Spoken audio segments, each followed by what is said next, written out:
Is it hard to fix an awning? I have no idea. Let's try it. Today we are working on the 32-foot Wildwood X-Lite and its broken awning. This awning has been busted since we got it used last year, and this section was falling off, and they said they fixed it, but they just put tape on it. So thanks for that, I guess.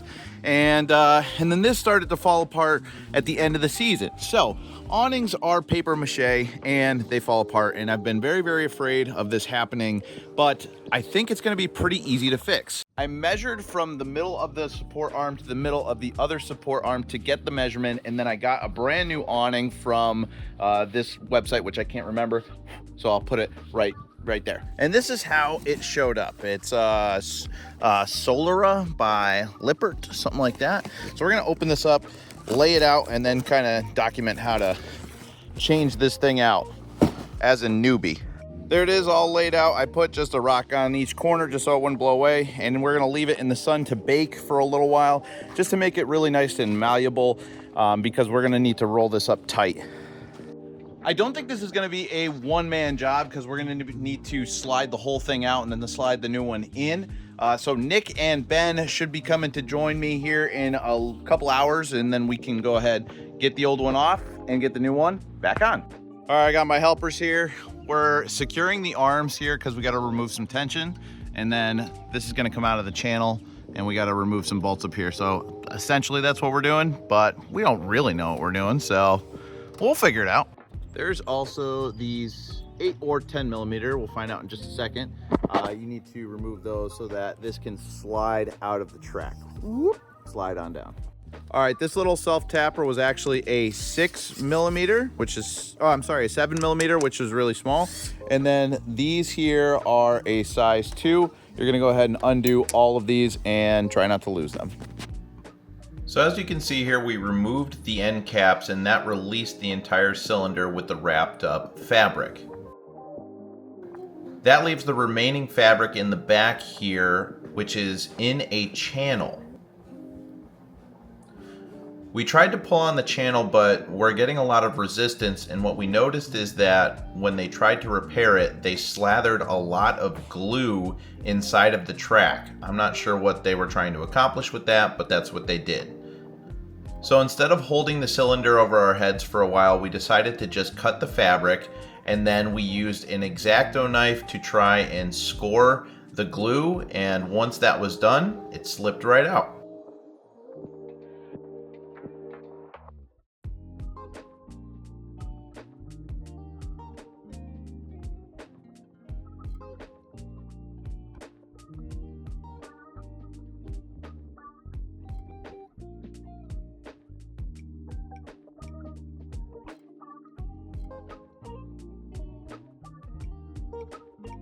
We removed the cylinder from the old fabric, and it's just in a small channel, and it was super easy to pull out once we got it oriented correctly. We also wanted to take note of how the fabric was laid down so we can match it perfectly to the other brand new awning.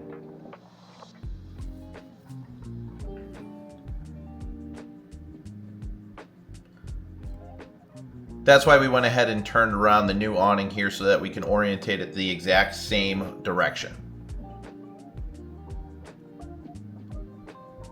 The awning has like this long bar in the fabric, and it slides into the channel, so that's what you're seeing us do here. It helps having multiple hands on this because you can hold the fabric taut and just take your time doing this to make sure that you don't rip anything.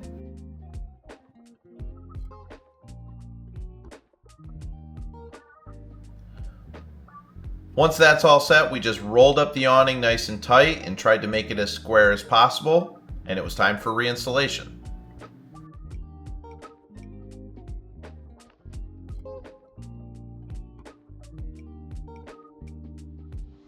This is where having an extra set of hands really helps, because we need to get this thing lined up in the track so we can slip it on down, and to get it straight at first is a little tricky, so it does help to have another person helping you out. And my version has the light bar, so you have to feed that into a separate track at the exact same time. We also supported that LED strip with bungee cord, so it wasn't just dangling down at a very sharp angle and putting stress on the wiring. Once the awning was in the track, it was time to line up the cylinder that unrolls. This took a little bit of trial and error as one side has a motor and the other side doesn't, so we just had to rotate it a little bit so all of the screw holes lined up again, and we were able to reinstall the self-tappers. Now these were really loose. Don't be afraid, that's just how it is. You could sink a few more in there, but it's just into aluminum and it should be enough to hold no problem. But I will admit that it does make me feel a little uneasy how hand loose these things really are.